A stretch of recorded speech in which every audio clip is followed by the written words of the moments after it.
तुमचे हृदय आणि मन तुमच्या जीवनातील मुख्य आवश्यकता किंवा गरज यांच्या जवळ असू द्या. ती आवश्यकता म्हणजे देवाच्या नीतिमत्वतेची भूक आणि तहान. तुमच्या हृदयातील विचार आणि हेतूंनी देवाशी जवळीक कशी ठेवावी हे स्वतःसाठी शोधा आणि मिळवा. काय आपण देवाशी जवळीक साधू इच्छिता?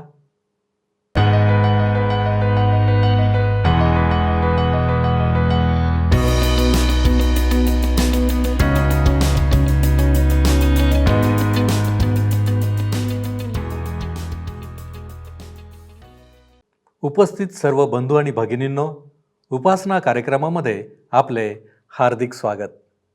प्रियांनो, आपण अनुवाद या जुन्या करारातील पुस्तकाचा अभ्यास या दिवसात करीत आहोत. आजच्या अध्ययनात आपण परमेश्वराने इस्रायल लोकांना नेमून दिलेल्या सणांविषयी पाहणार आहोत.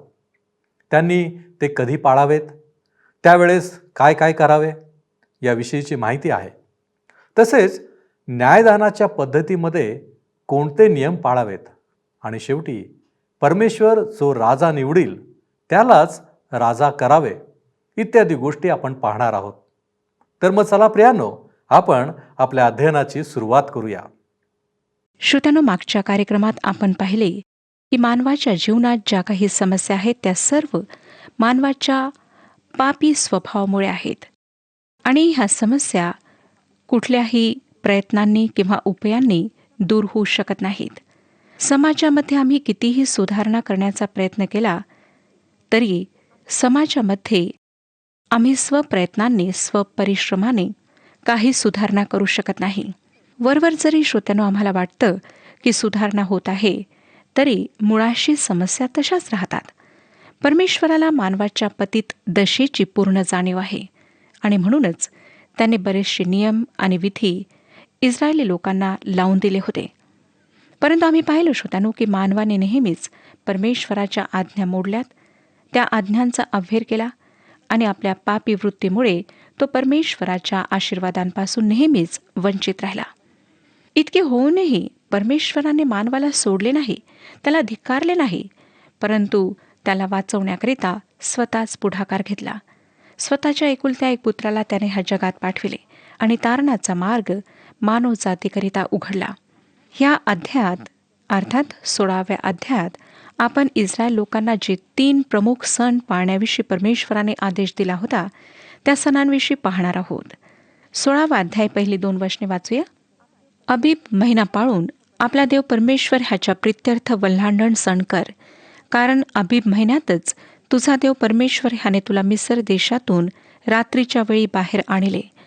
परमेश्वर आपल्या नावाच्या निवासासाठी जे स्थान निवडील तेथे आपला देव परमेश्वर ह्याच्यासाठी शेरडे, मेंढरे आणि गाई बैल ह्यातून वल्हांडणाचा यज्ञपशू अर्पावा. श्रोत्यांनो, वल्हांडण सणाची सुरुवात इस्रायल लोकांची मिस्र देशातून परमेश्वराने केलेली सुटका ह्याच्या स्मरणार्थ आणि परमेश्वराने त्यांना स्वतःची प्रजा म्हणून स्वीकारले होते ह्या गोष्टीच्या स्मरणार्थ झाली होती. ह्या सणामुळे राष्ट्राचे परमेश्वराशी एक नवीन नाते निर्माण झाले होते. त्या नात्याचा पाया टाकण्यात आला. ह्या सणाचा जर मागचा इतिहास आपणाला पाहायचा असेल तर आपणाला निर्गमचे पुस्तक 12वा अध्याय ह्याकडे वापस जावे लागेल. इस्रायली लोक मिस्र देशात गुलामीत होते. परमेश्वराने ह्या लोकांना मिस्र देशातून बाहेर आणण्याकरिता तसेच जो देश त्यांना देण्याचे त्याने वचन दिले होते त्या देशात त्यांना नेण्याकरिता मोशेची निवड केली होती. परंतु आम्हाला दिसतं श्रोत्यांनो की फारोने जो त्यावेळेचा राजा होता त्याने आपले मन कठीण केले आणि इस्रायली लोकांना देशातून बाहेर जाऊ दिले नाही. त्यामुळे परमेश्वराने एकामागून एक पिढ्या मिस्र देशावर व तेथे राहणाऱ्या रहिवाशांवर पाठवल्या. फारो समोर स्वतःच्या सामर्थ्याचे परमेश्वराने प्रदर्शन केले. त्या भयंकर रात्री जेव्हा शेवटली पीडा मिस्री लोकांवर येणार होती तेव्हा इस्रायली लोकांना आपला विश्वास एक एक कोकरू वधून प्रगट करायचा होता. त्या वध केलेल्या कोकराचे रक्त दरवाजाच्या कपाळपट्टीला व दोन्ही दरवाजांच्या बाह्यांना लावायचे होते. रक्त पाहिल्यानंतर परमेश्वराने ते दार ओलांडले आणि त्या कुटुंबातील सर्व ज्येष्ठ पुत्र वाचविण्यात आले. परंतु ज्या ज्या ठिकाणी रक्त लावलेले नव्हते त्या त्या घरातील सर्व ज्येष्ठ पुत्र गुराढोरांपैकी सर्व प्रथम वत्स परमेश्वराने मारून टाकलेत. परमेश्वराची इच्छा होती की त्याच्या लोकांनी ह्या अद्भुत सुटकेची नेहमी आठवण ठेवावी आणि म्हणूनच त्याने वर्षातून एक वेळा वल्हांडण सण पाळावा असे त्यांना सांगितले. 5 ते 8 वचने सांगतात, तुझा देव परमेश्वर जी नगरे तुला देईल त्यातील कोणत्याही नगरात वल्हांडणाचा यज्ञपशु अर्पिता येईल असे नाही, तर तुझा देव परमेश्वर आपल्या नावाच्या निवासासाठी जे स्थान निवडील तेथेच ज्या समय तू मिसर देशातून निघालास म्हणजे सूर्यास्ताच्या वेळी संध्याकाळी वल्हांडणाचा यज्ञपशु अर्पावा. तुझा देव परमेश्वर जे स्थान निवडील तेथेच तो शिजवून खावा. मग सकाळी आपल्या डेऱ्यात परतावे. 6 दिवस बेखमीर भाकरी खाव्या आणि 7व्या दिवशी तुझा देव परमेश्वर ह्याच्या प्रित्यर्थ पवित्र मेळा भरवावा. त्या दिवशी कोणतेही कामकाज करू नये. श्रोत्यानो, हा वल्हांडण सण होता जो एकाच ठिकाणी पाळण्यात येत होता आणि ते ठिकाण येरुशलेममध्ये होते. इस्रायलमधल्या सर्व पुरुषांनी ह्यावेळी येरुशलेमात जावे असे सांगण्यात आले होते. त्या ठिकाणी स्त्रिया, मुले, बाळे ह्यांचा उल्लेख करण्यात आलेला नाही, परंतु पुरुषांचा आहे. नंतर 9 ते 11 वचने पहा काय सांगतात. तू 7 सप्ताह मोज, उभ्या पिकाला विळा लाविल्यापासून 7 सप्ताह मोज. मग तुझा देव परमेश्वर ह्याने तुला समृद्ध केले असेल त्या मानाने त्याला तुझ्या हातचा संतोषाचा बली अर्पून तुझा देव परमेश्वर ह्याच्या प्रित्यर्थ सप्ताहांचा सण पाळ. तुझा देव परमेश्वर आपल्या नावाच्या निवासासाठी जे स्थान निवडील तेथे आपला मुलगा व मुलगी, दास व दासी आणि तुझ्या गावातला लेवी आणि तुमच्यामध्ये असलेले उपरी, अनाथ व विधवा ह्यांच्याबरोबर आपला देव परमेश्वर ह्याच्या समोर आनंद कर. वल्हांडण सणानंतर त्यांना 7 सप्तकांची गिनती करण्यास सांगण्यात आले होते. 7 सप्तके म्हणजे 49 दिवस आणि त्यानंतरचा दिवस म्हणजे 50वा, जो शब्बात दिवस होता. ग्रीक भाषेत 50ला पेंटिकॉस्ट म्हणतात. म्हणून हा सप्तकाचा सण पेंटिकॉस्ट म्हणून ओळखला जातो. त्याचप्रमाणे ह्याला कापणीचा सण किंवा प्रथम फळांचा सण म्हटल्या जाते. जेव्हा हंगामाचे प्रथम फळ निघते तेव्हा हा सण पाळला जातो. 13वे वचन पहा. आपल्या खळ्यातील आणि द्राक्ष कुंडातील उत्पन्न गोळा केल्यावर मांडवाचा सण 7 दिवस पाळावा. हा सण सुद्धा एक आनंदाचा आणि हर्षोल्हासाचा दिवस होता. 7 दिवसपर्यंत ह्याचा उत्सव साजरा करण्यात येत असे. हा सण सुद्धा परमेश्वराने निवडलेल्या स्थानी अर्थात येरुशलेममध्ये पाळण्यात येत असे. 16 आणि 17 वचने पुढे. तुझा देव परमेश्वर जे स्थान निवडील तेथे वर्षातून 3दा म्हणजे बेखमीर भाकरीचा सण, सप्ताहांचा सण आणि मांडवांचा सण ह्या तिन्ही सणात तुमच्यातील सर्व पुरुषांनी त्याच्यासमोर हजर राहावे. पण कोणीही परमेश्वरासमोर रिक्त हस्ते येऊ नये. तुझा देव परमेश्वर ह्याने आशीर्वाद दिला असेल त्या मानाने प्रत्येकाने आपल्या ऐपतीप्रमाणे द्यावे. हे 3 सण येरुशलेमेत साजरे करण्यात येत असत आणि ज्यामध्ये फक्त पुरुष वर्ग जात असे. वर्षातून 3 वेळा सर्व पुरुषांना येरुशलेम शहरात ह्या सणांकरिता जावे लागत असे आणि ही वेळ सर्वांकरिता फार उत्साहाची, आनंदाची वेळ राहत असे. लक्षात ठेवा श्रोत्यानो, की इस्रायल लोकांना आनंदाने परमेश्वराच्या समोर यावे लागत असे. ह्या अध्यायाची समाप्ती शास्त्यांविषयी किंवा न्यायाधीशांविषयी ज्या आज्ञा देण्यात आलेल्या आहेत त्याद्वारे होते. 18वं वचन पहा. तुझा देव परमेश्वर तुला जी नगरे देईल तेथे आपापल्या वंशाप्रमाणे न्यायाधीश व अंमलदार नेमावे. त्यांनी लोकांचा न्याय नीतीने करावा. त्या दिवसांमध्ये न्यायालय शहराच्या मध्यभागी इमारतीच्या रूपात राहत नसे, नाही त्याची कुठली अशी चौरस जागा असे. शहराच्या मध्यभागी न राहता शहराच्या किनाऱ्याला प्रमुख फाटकाच्या जवळ शहराभोवती असलेल्या भिंतीमध्ये हे न्यायालय राहत असे. ह्याचे प्रमुख कारण हे होते की ह्याच ठिकाणाहून सर्व लोक शहरात प्रवेश करायचे आणि शहरातून बाहेर निघायचे. ही लोकांची एकत्र होण्याची जागा होती.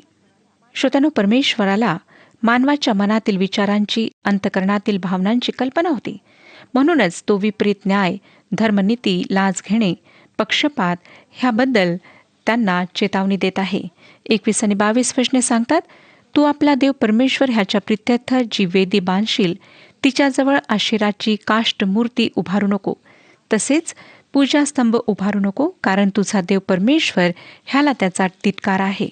त्या दिवसात पूजण्याचा स्तंभ व झाडे मूर्तीपूजेशी संबंधित होते आणि हेच कारण होते की परमेश्वराने त्यांना वेदीजवळ झाडे लावण्याकरिता, स्तंभ उभारण्याकरिता मनाई केली होती.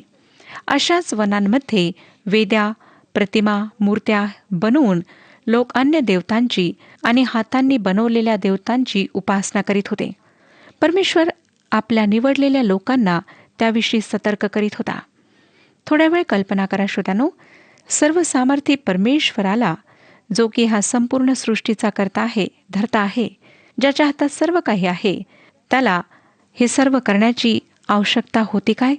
विचार करून उत्तर द्याल तर हेच उत्तर मिळेल की खरंच परमेश्वराला हे सर्व करण्याची मुळीच आवश्यकता नव्हती. त्याने मनुष्याला सर्वात उत्तम बनवले, स्वहस्ताने रचले, बऱ्या वाईटाचे ज्ञान दिले, बुद्धी दिली, स्वातंत्र्य दिले, सृष्टीवर अधिकार दिला आणि इतके सगळे करूनही मनुष्याने परमेश्वराशी विश्वासघात केला. पाहिजे तर परमेश्वर मानवाला नाश करू शकत होता, परंतु त्याने तसे केले नाही. का? कारण तो मानवावर प्रेम करतो. मनुष्याची उत्पत्ती करण्यामागे त्याचा एक महान उद्देश होता. इस्रायल लोकांनी पावलोपावली परमेश्वराला दोष दिला, कुरकुर केली, मनमानी केली, त्याच्या आज्ञा तोडल्यात. परमेश्वर त्यांना नाश करू शकत होता, परंतु त्याने त्यांना वाचवले आणि आज सुद्धा तो आमच्यावर प्रीती करतो. म्हणून श्रोतांनो, तो आम्हाला आमच्या सर्व पापांपासून सोडवतो. त्याने आमच्याकरिता स्वर्गाचं द्वार उघडलेलं आहे आणि आज त्याची इच्छा आहे की आम्ही त्याच्याजवळ यावे आणि जी योजना त्याने आमच्याकरिता केलेली आहे ती आम्ही समजून घ्यावी. आता आपण 17व्या अध्यायाकडे वळूया. अनुवादाचे पुस्तक 17वा अध्याय. आता आम्ही अशा भागाचे अध्ययन करण्यास जात आहोत ज्यामध्ये राजे, याजक आणि संदेष्टांवर जे कायदे लागू करण्यात आले होते त्याचे वर्णन करण्यात आलेले आहे. 17वा अध्याय पहिलं वचन पहा काय सांगतं. दोष अथवा व्यंग असलेला गोऱ्हा किंवा मेंढरू तुझा देव परमेश्वर ह्याला अर्पू नको, कारण तुझा देव परमेश्वर ह्याला त्याचा वीट आहे. परमेश्वराने इस्रायल लोकांस पहिले सांगितले होते की प्रत्येक प्रथम वत्स त्याचे आहे. मग ते गुरेढोरे व शेरडे, मेंढरे ह्यांचे असो किंवा मानवाचे असो, ते परमेश्वराकरिता अलग केलेले असावे असे परमेश्वराने त्याला सांगितले होते. त्याचप्रमाणे परमेश्वराप्रित्यर्थ अर्पण केलेली प्रत्येक वस्तू व प्राणी दोषरहित असावा, त्यांच्यामध्ये कसलीच खोड नसावी असे सांगण्यात आले होते. जुन्या कराराच्या शेवटच्या पुस्तकाचे अर्थात मलाकीच्या पुस्तकाचे जेव्हा आम्ही अध्ययन करू तेव्हा आम्हाला आरोपांची यादी मिळेल, जे आरोप परमेश्वराने इस्रायल लोकांच्या विरोधात लावले होते. त्यांच्या पापांमुळे परमेश्वराचा न्याय त्यांच्यावर प्रकट झाला होता. परमेश्वराचा जो पहिला आरोप त्यांच्यावर होता तो हा होता की ते परमेश्वराप्रित्यर्थ रोगीटले प्राणी अर्पण करीत होते.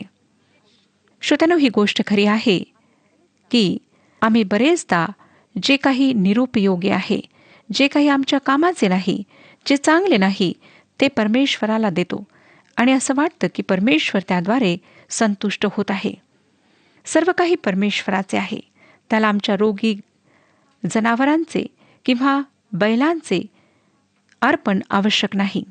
खरे पाहिले तर आम्ही परमेश्वराला काहीच देऊ शकत नाही. कधीकधी दान देताना, कुठलेही कार्य करताना आम्ही परमेश्वराला फाटक्या नोटा देतो. जे नाणे कुठेच चालत नसेल ते दानपात्रात टाकतो. अशा प्रकारे परमेश्वराचे कार्य करतो की जणू काही त्यामध्ये काहीच उत्साह नाही आणि ते करण्याची आम्हाला इच्छा नाही. आम्हाला असं वाटतं की आमच्या ह्या दानांमुळेच, कार्यामुळेच परमेश्वराचे कार्य होत आहे. श्रोत्यानो, आम्हाला असं सुद्धा वाटतं की आम्ही परमेश्वराकरिता फार मोठी गोष्ट करीत आहोत. अशा प्रकारे दान देऊन, अशा प्रकारे परमेश्वराचे कार्य करून आम्ही स्वतःला फार धार्मिक आणि चांगले समजायला लागतो. आता प्रश्न हा उठतो श्रोत्यानो की आम्ही तर देवाला काहीच देऊ शकत नाही, तर अर्पणाकरिता त्याने आम्हाला का सांगितले आहे? हा प्रश्न अगदी साहजिक आहे आणि चांगला आहे. परमेश्वर अर्पणांविषयी आम्हाला ह्याकरिता परवानगी देतो जेणेकरून आम्ही स्वतः आत्मिकरित्या आशीर्वादित व्हावे. जर आम्ही परमेश्वराशी कंजूसपणे, हलकटासारखे वागू तर स्वर्गीय आशीर्वाद आम्हाला कदापि मिळणार नाहीत. प्रथम विचार करा की आज आम्ही विभिन्न क्षेत्रात प्रचाराच्या कार्यासाठी काय करीत आहोत. बरेच लोक टाकलेल्या नाकाम वस्तू, वापरलेले जुने कपडे प्रचार कार्य करणाऱ्यांसाठी आणि जे लोक परमेश्वराची सेवा करीत आहेत त्या लोकांसाठी देतात. परमेश्वराला आमच्या टाकलेल्या, जुन्या झालेल्या, फेकलेल्या वस्तूंची आवश्यकता नाही श्रोत्यानो. त्याला आमच्याकडून सर्वोत्तम ते पाहिजे आहे. आता 2 ते 5 वचने सांगतात. 2 पासून 5 वचने वाचूया.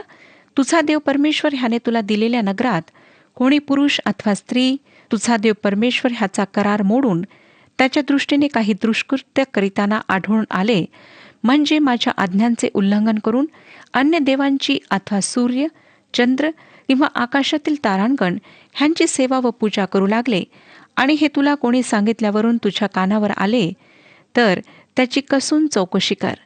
आणि ते खरे ठरून इस्रायल लोकात असले अमंगळ कृत्य घडल्याची तुझी खात्री झाली, तर ज्या पुरुषाने अथवा ज्या स्त्रीने हे दुष्कृत्य केले असेल त्या पुरुषाला अथवा त्या स्त्रीला वेशीत आण आणि त्या व्यक्तीला मरेपर्यंत दगडमार कर. मूर्तीपूजा, स्वनिर्मित वस्तूंची उपासना ह्या विरोधात हा एक परिपूर्ण नियम आहे. ह्यावरून आणि दुसरे जे उदाहरण आम्हाला देण्यात आले आहे त्यावरून माझी अशी पूर्ण खात्री आहे श्रोत्यानो, की 10 आज्ञांपैकी एका आज्ञेला सुद्धा मोडल्याबद्दल, तिचे उल्लंघन करण्याबद्दल देहांत शिक्षा, प्राणदंडाची शिक्षा ठरविण्यात आली होती. आज आम्ही इतके प्रेमळ बनले आहोत, इतके सुधारले आहोत, की आमच्या समाजामध्ये मृत्यूदंडापासून आमची सुटका झाली आहे. फारच क्वचित आम्हाला असं ऐकायला मिळतं की कोणाला मृत्यूदंडाची शिक्षा मिळाली आहे. श्रोत्यांनो, आपल्या लक्षात आले असेल की परमेश्वर ह्या ठिकाणी स्पष्ट करतो की त्या दिवसात जी संस्कृती होती त्यामध्ये मूर्तीपूजा ही सर्वसाधारण होती. ह्या लोकांनी निर्माणकर्त्याला सोडून, सृष्टीकर्त्याला सोडून, त्याची जी निर्मिती होती, जी सृष्टी होती, त्याची उपासना करणे, प्राण्यांची उपासना करणे सुरू केले. हे सर्व कुठे सुरू झाले? मला वाटतं की ह्याची सुरुवात बाबेलच्या बुरुजापासून झाली. बाबेलचा बुरुज जे लोक परमेश्वराच्या विरुद्धात होते त्यांच्याकरिता एकत्रित होण्याची एक जागा होती. का? कारण परमेश्वराने जलप्रलय पाठविला होता आणि त्यामुळे आता ते सूर्याची उपासना करणार होते. कारण त्यांच्या समजुतीप्रमाणे सूर्याने कधीच जलप्रलय पाठविला नाही. सगळ्यात नवलाची गोष्ट म्हणजे ह्या लोकांना हेच माहीत नव्हते की स्वतः सूर्यच पाण्याला वाफेच्या रूपात वर नेणार आहे. ढग आकाशात इकडे तिकडे वाऱ्याने फेकल्या जातात आणि पाऊस पडतो. त्या काळची मूर्तीपूजा बिनचूक नव्हती, नाही त्यांचे विज्ञान अचूक होते. इतकेच नाही, परंतु आमच्या काळात सुद्धा जे विज्ञान आहे ते तंतोतंत अचूक नाही. आज जगातले कित्येक लोक समजतात की मानवाची बुद्धी व ज्ञान अचूक आहे, तंतोतंत आहे. आम्हाला माहीत आहे श्रोत्यानो की पूर्वीच्या काळात सुद्धा हे चुकीचे होते आणि आता सुद्धा चुकीचे आहे. 6वं वचन पहा. ज्याला जीवे मारावयाचे असेल त्याला 2 अथवा 3 साक्षीदारांच्या साक्षीवरून जीवे मारावे. एकाच साक्षीदाराच्या साक्षीवरून त्याला जीवे मारू नये. किती काळजीपूर्वकरित्या परमेश्वर निर्दोष आणि निरपराधी लोकांचे रक्षण करतो ते लक्षात घ्या. परमेश्वर आपल्या व्यवहारात फारच न्यायी आहे. ईश्वर सत्ताक राज्य पद्धतीत इस्रायल लोक आपले गाराने याजक किंवा शासकांकडे घेऊन जात. हे याजक व शासक परमेश्वराद्वारे नेमल्या जात असत. नंतर 8वं वचन पहा. तुझ्या गावात रक्तपात किंवा मारहाण ह्या बाबतीत वाद उपस्थित होऊन त्याचा निर्णय करणे तुझ्या आवाक्याबाहेर असले तर लगेच तुझा देव परमेश्वर ह्याने निवडलेल्या स्थानी जा. जर 2 व्यक्ती महत्त्वाच्या मुद्द्यांवर सहमत होत नसतील तर ती समस्या कशी सोडवावी? दोन्ही पक्ष आपापल्या परीने आपला मुद्दा बरोबर मांडत आहेत तर त्या समस्येचा निकाल कसा लावावा? ह्या बाबतीत परमेश्वराने त्यांना 9 ते 11 वचनांमध्ये काय सांगितले पहा. आणि लेवीय याजक व त्यावेळेचा शास्ता ह्यांचा सल्ला घे, ते त्या वादाचा निर्णय सांगतील. परमेश्वराने निवडलेल्या स्थानी तुला सांगितलेल्या निर्णयाप्रमाणे तू निकाल दे आणि ते ज्या काही सूचना तुला देतील त्या काळजीपूर्वक अंमलात आण. तुला ज्या सूचना ते देतील आणि जो निर्णय तुला सांगतील तो अंमलात आण. त्यांनी तुला सांगितलेल्या निर्णयापासून उजवी डावीकडे वळू नको. श्रोत्यानो, परमेश्वराने जे नियम व विधी दिले होते त्यामध्ये सर्व परिस्थिती व मतभेदांचा निर्णय होण्याची व्यवस्था नव्हती. तेव्हा अशा बाबी याजकाकडे नेल्या जात असत आणि याजक जो निकाल देईल त्या निकालाचे त्यांना पालन करावे लागत असे. आता 16 आणि 17 वचने पहा काय सांगतात. मात्र त्याने फार घोडे बाळगू नयेत. घोडदळ वाढविण्यासाठी लोकांना मिसर देशाकडे पुन्हा धाव घेण्यास लावू नये, कारण त्या मार्गाने जाऊ नये असे परमेश्वराने तुम्हाला सांगितलेच आहे. राजाने पुष्कळ बायका करू नयेत, नाहीतर त्याचे मन भडकून जावयाचे. तसेच त्याने स्वतःसाठी सोन्या रुपयाचा फार मोठा साठा करू नये. हे नियम राजाकरिता देण्यात आले होते. ही गोष्ट फारच चित्तवेधक आहे श्रोत्यानो, की शल्मोन राजाने ह्या नियमांचे उल्लंघन केले. सर्वप्रथम त्याने घोड्यांची संख्या वाढवली आणि त्याकरिता तो सीमेबाहेर गेला. परमेश्वराने ह्याच्या विरोधात चेतावणी दिली होती. एक गोष्ट ह्या ठिकाणी फार महत्त्वाची आहे, ती म्हणजे वेगवेगळ्या प्रकारचे चांगले घोडे जमविण्यासाठी त्याला मिसर देशाशी संबंध स्थापित करावा लागला. कारण मिसर देशात सगळ्यात चांगल्या प्रकारचे घोडे त्यावेळेला उपलब्ध होते. त्यानंतर शल्मोनाने स्वतःकरिता अधिक स्त्रिया पत्नी म्हणून घेऊन परमेश्वराच्या आज्ञेचे उल्लंघन केले. इस्रायल लोकांवर कोणी राजा नव्हता. त्याच्या बऱ्याच आधीपासून परमेश्वराने ह्या बाबतीत संकेत दिले होते. 18 ते 20 वचने सांगतात, तो आपल्या राजस्थानावर आरूढ होईल तेव्हा लेवीय याजकांपाशी असलेल्या नियमशास्त्राची एक नक्कल त्याने एका वहीत स्वतःसाठी उतरून घ्यावी. ती त्याच्यापाशी असावी आणि त्याने तिचे जन्मभर अध्ययन करावे. म्हणजे त्या नियमशास्त्रातल्या सगळ्या आज्ञा व हे विधी पाळून व त्याप्रमाणे आचरून तो आपला देव परमेश्वर ह्याचे भय बाळगावयाला शिकेल. असे केल्याने त्याचे हृदय आपल्या भाऊबंधांच्या बाबतीत उन्मत्त होणार नाही आणि तो ह्या आज्ञेपासून बहकून उजवी डावीकडे वळणार नाही. तसेच तो व त्याचे वंशज इस्रायल लोकांमध्ये चिरकाल राज्य करतील. श्रोत्यानो, राजा परमेश्वराच्या वचनाचे पालन करणारा, त्याप्रमाणे चालणारा असावा. त्याच्याजवळ त्या नियमशास्त्राची एक व्यक्तिगत नकल असावी आणि त्याने त्याचे जन्मभर अध्ययन करावे, पालन करावे असे परमेश्वराने सांगितले होते. किती स्पष्ट रीतीने परमेश्वराने सर्व नियम समजावले होते.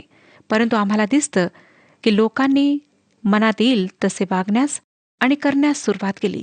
आज सुद्धा परमेश्वराचं वचन आमच्याजवळ आहे, परंतु लोक जसे त्यांच्या मनात येईल तसे वागतात आणि परमेश्वराच्या विरुद्ध वागतात, त्याच्यापासून दूर जातात, पापामध्ये फसतात. म्हणून आम्हाला परमेश्वर वारंवार चेतावणी देतो.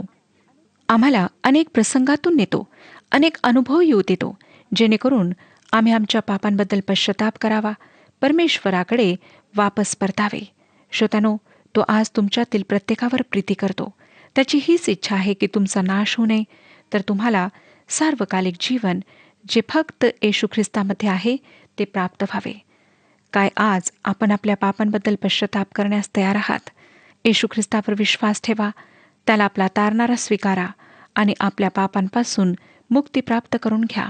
इतकेच नाही, परंतु आपले सार्वकालिक जीवन परमेश्वरासोबत व्यतीत करण्याकरिता आजच आश्वासन प्राप्त करून घ्या.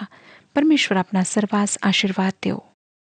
प्रियानो, आजच्या अध्ययनात आम्ही पाहिले की इस्रायलांना नेमून दिलेले सण पाळायचे होते, कारण परमेश्वराची इच्छा होती की त्यांनी त्याद्वारे परमेश्वराला ओळखावे आणि त्याच्याबरोबरचे नाते अधिक दृढ करावे. लक्षात घ्या प्रियांनो, की आमचे प्रत्येक आज्ञा पालन हे आमच्यासाठी आशीर्वाद तर आहेतच, पण त्याबरोबरच आम्ही देवाबरोबरचे आमचे नाते दृढ करणारे होतो. आज आपली काय स्थिती आहे? देवाबरोबरचे नाते दृढ आहे की कमकुवत आहे? आपण प्रार्थना करू. सर्वसमर्थ आमच्यावरती दया आणि कृपा करणारे आमच्या महान प्रेमळ परमेश्वर देव बापा, आम्ही तुझ्या चरणापाशी आलेलो आहोत.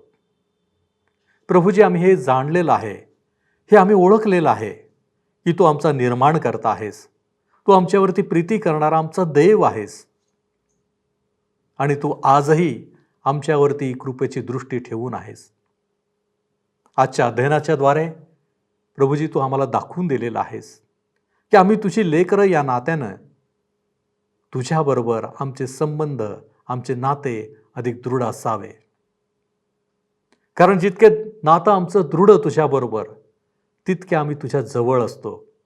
तितके आम्ही तुला ओळखणारे असतो आणि तितके आम्ही आमच्या प्रत्येक कृतीने तुला गौरव देणारे असतो. होय बापा, आणि म्हणून आज आम्ही आत्मपरीक्षण करीत आहोत तुझ्यामधल्या आणि आमच्यामधल्या नात्याबद्दल. प्रभूजी, हे जर कमकुवत असेल तर आमची विनंती आहे ते तू दृढ कर आणि तुझ्यामध्ये आम्हाला सबल कर. या विनंत्या, या मागण्या येशू ख्रिस्त आमचा प्रभू याच्याद्वारे करतो म्हणून तू ऐक. आमेन. आपला प्रभू व तारणारा येशू ख्रिस्त याच्या कृपेत व ज्ञानात वाढत जा. प्रभू तुम्हासह असो.